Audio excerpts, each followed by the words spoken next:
Dulu saya sebelum datang ke PRTPD adalah suatu trauma yang mengguncang dalam kejiwaan saya, di mana dulu saya bisa berkiprah semau saya, tapi dengan kedatangan sebuah musibah aku down. Terus setelah aku down, disinilah saya bangkit.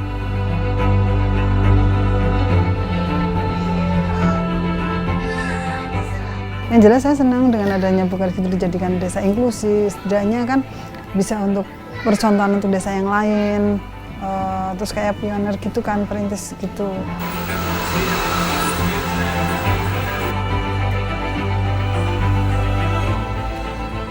Terus ya saya berpikir, ya ngapain sih terpuruk di rumah, maksudnya apa ya, ngebayangin yang enggak gitu, buat apa. Terus ya kasihan juga orang tua di rumah ya udah ngidupin kita, nggak malu loh, ya kan, maksudnya nggak malu merawat kita gitu, mau membesarin kita dari, terus ya ngapain kita malu.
Kemudian juga ada intervensi psikologi. Nah, ini terjadwalkan juga terapi-terapi penghidupan, yaitu berupa bekal keterampilan yang kita berikan kepada PPKS dengan harapan mereka pada saat nanti dilakukan terminasi atau pengakhiran layanan, mereka punya bekal keterampilan untuk mendukung kemampuan ekonominya.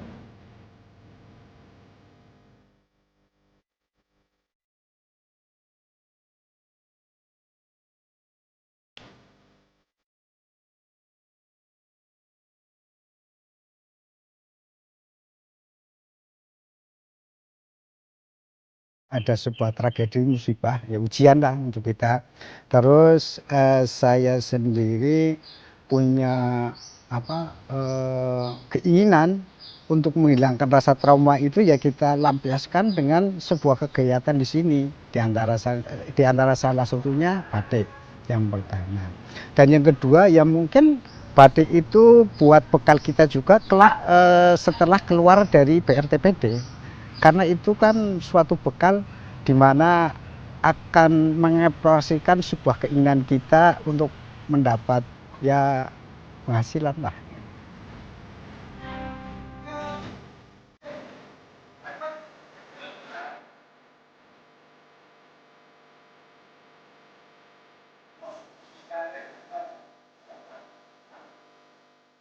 Dulu saya sebelum datang ke BRTPD adalah suatu trauma yang mengguncang dalam kejiwaan saya, di mana dulu saya bisa berkiprah semau saya, tapi dengan kedatangan sebuah musibah aku down. Terus setelah aku down, disinilah saya bangkit untuk mencari diri saya yang sementara hilang. Dalam artian psikologis saya itu akhirnya bangkit untuk menyingkirkan suatu perasaan-perasaan yang negatif dalam diri saya sendiri. Terus saya harus bangkit gimana saya bisa menghidupi diri sendiri dengan segala apa yang ada di BRTPD. Ya diantara salah satunya ya keterampilan yang telah disiapkan oleh pegawai sininya. Ya intinya kita berikhtiar, tapi prerogatif pegangan kita hanya kepada Allah, hanya itu aja. Kita pasti optimis lah akan hidup.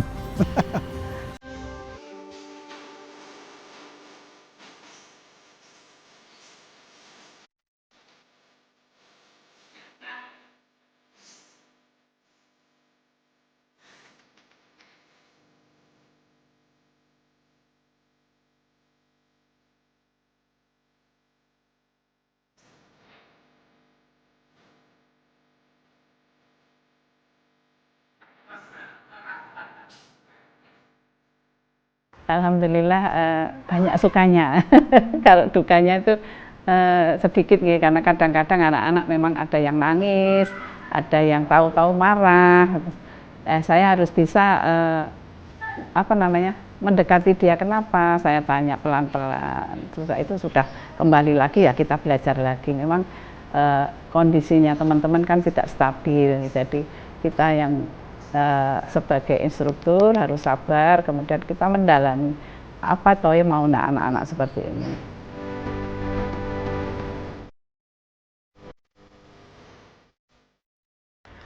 Diajari desain itu belum begitu belum begitu ngeh. Jadi kita harus ya sudah saya desainkan, kemudian dia yang mencoret malamnya, kemudian mencoret warnanya. Itu harus selalu kita ingatkan pelan-pelan, hati-hati, jangan keluar dari desainnya, warnanya juga jangan keluar dari malamnya. Jadi kita memang harus sabar. Saya berharap untuk teman-teman yang disabilitas ini bisa berjuang, bisa berkarya, jadi tidak dipandang sebelah mata dengan yang tetangga dan masyarakat umumnya, bisa berkarya kemudian menghasilkan sesuatu.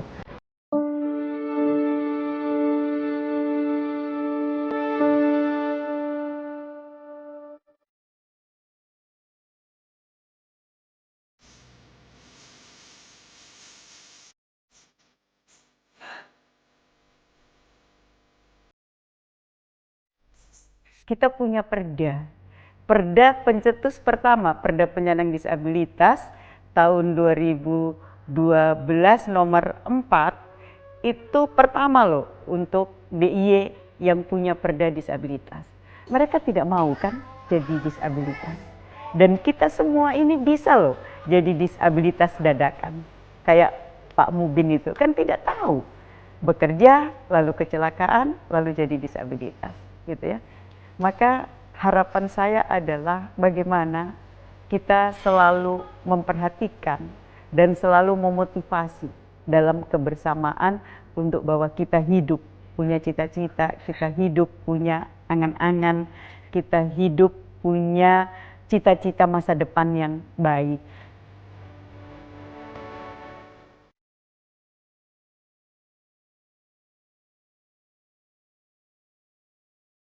Kita punya UPTD Loka Bina Karya yang itu kita jadikan tempat untuk mendidik, melatih supaya teman-teman penyandang disabilitas itu bisa lebih punya kompetensi.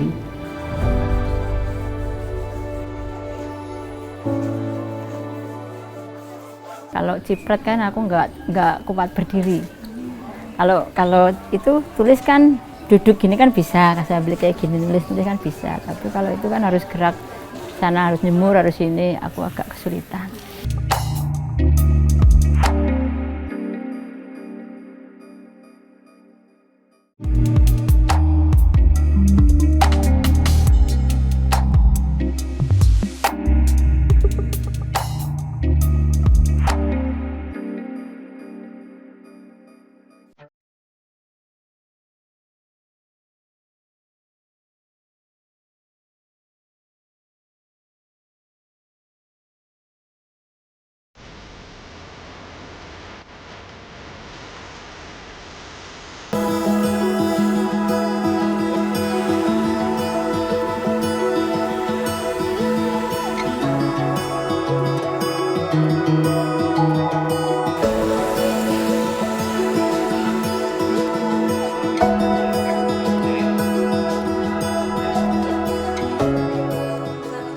Pemerintah Kabupaten Tegal tentu sangat komit bagaimana kita ingin mengusung isu penyandang disabilitas ini sebagai sebuah potensi yang bisa kita jaga bersama untuk kita dampingi ke depan. Yang pertama tentu dengan kebijakan regulasi.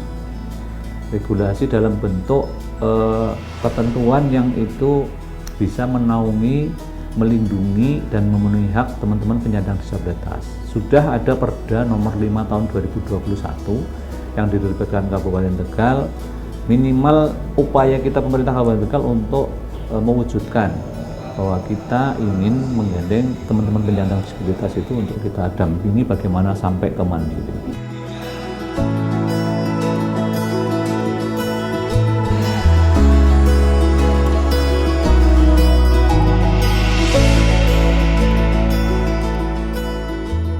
Juga ada perbubnya yang itu menjadi cuklak juknis untuk Perbub nomor 68 tahun 2022 yang itu sebagai titik awal kita dan kita bangun untuk minimal memauai regulasi pondasi untuk penanganan penyandang disabilitas di Kabupaten Tegal. Kita punya UPTD Loka Bina Karya yang itu kita jadikan tempat untuk mendidik, melatih supaya teman-teman penyandang disabilitas itu bisa lebih punya kompetensi atau minimal bisa mandiri ketika nanti harus dituntut tetap hidup mandiri dan tidak ketergantungan dengan orang lain.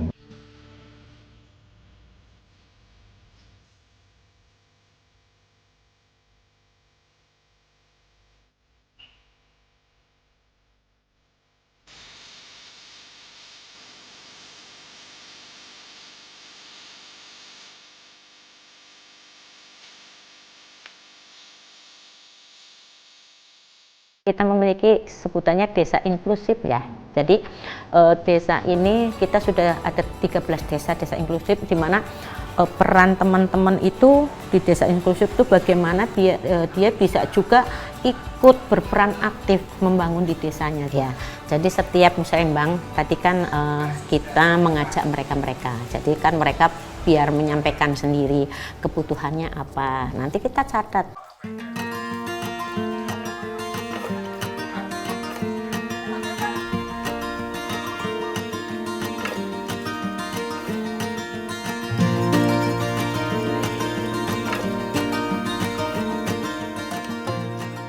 Nama saya Ibu Jami, ini dari sehari-harinya ya ibu rumah tangga.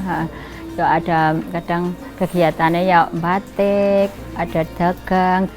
Terus ya sehari-hari kalau ada batik pesanan banyak ya saya ikut bantu batik. Ya kalau batik, masalah batik aku juga suka, yang aku suka tapi batik tulis, ciprat juga suka. Kalau ciprat kan aku nggak kuat berdiri. Kalau itu tulis kan duduk gini kan bisa, saya beli kayak gini nulis kan bisa. Tapi kalau itu kan harus gerak sana, harus nyemur, harus ini, aku agak kesulitan.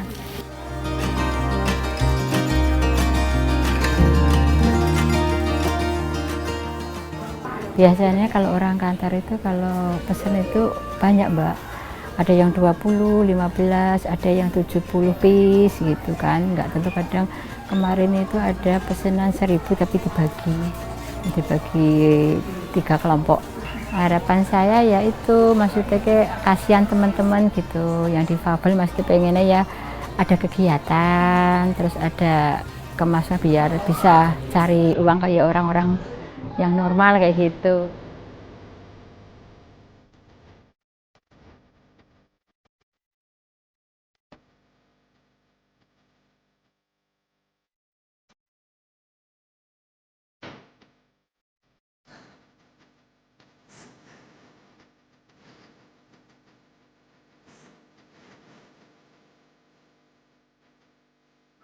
Perkenalkan, nama saya Ari Susanti, umur 50 tahun. Saya adalah ibu dari anak Down syndrome, Alfa Elizabeth Reskia. Alfa alhamdulillah dapat bantuan KIS 2019 dari offeran pemerintah Jateng gitu. Pas waktu lagi bayar BPJS, terus ini Alfa juga keluar lah. Semenjak itu saya pakai lagi untuk terapi, karena dulunya terapi tapi yang berbayar. Itu jaminan kesehatan berbayar.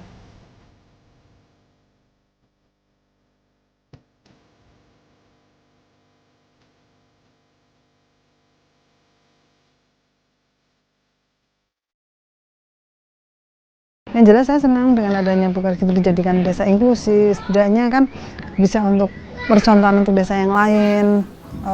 Terus kayak pioner gitu kan, perintis gitu. Setidaknya pemerintah desa ya, khususnya desa, terus pemerintah pusat pun akan tahu bahwa di Bukar Kidul ada inklusi lewat seperti itu. Saya senang lah Alfa ada penaungnya di desa.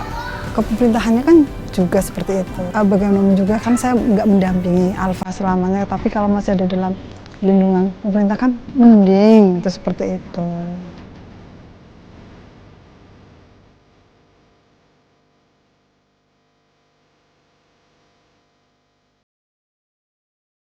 Ketika ada permasalahan, terus memang nggak terima dan lain sebagainya dari permasalahan di lapangan itu diarahkan ke puskesmas. Maka apapun bentuk permasalahan di masyarakat, puskesmas lah solusinya.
Tugas dan tanggung jawab TKSK itu adalah membantu dalam bidang kesejahteraan sosial di kecamatan masing-masing, baik pemetaan sosial, pendataan, dan koordinasi dengan pihak yang lain. Yang kedua, membantu permasalahan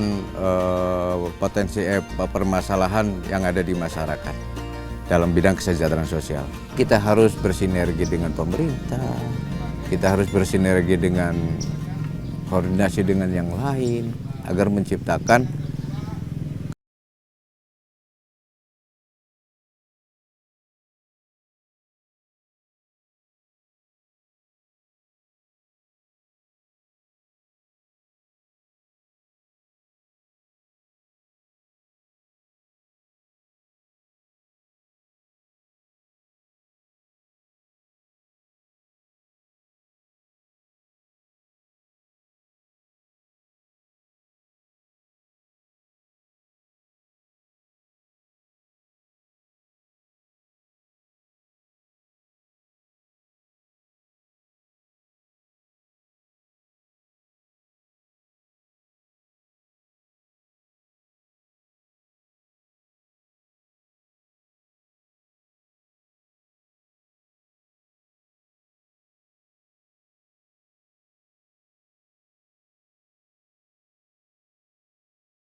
TKSK ini adalah ujung tombak di tingkat kecamatan ya Teh, perpanjangan dari dinas sosial ya, yang diamanatkan oleh Kementerian Sosial, karena TKSK itu SK-nya dari Kementerian Sosial yang ditugaskan tiap per kecamatan itu kan. Nah mereka itu tugasnya ya memberikan pelayanan terkait dengan kesehatan sosial, karena dinas sosial fokus disabilitas, nah mereka juga harus hadir saat disabilitas terlantar itu membutuhkan, bekerja sama dengan PSM desa. Nah, Pak Bahrudin ya, ini emang TKSK terbaik di tahun 2024, mereka dapat penghargaan, ya memang beliau itu aktif di masyarakat, kami juga sangat mengapresiasi.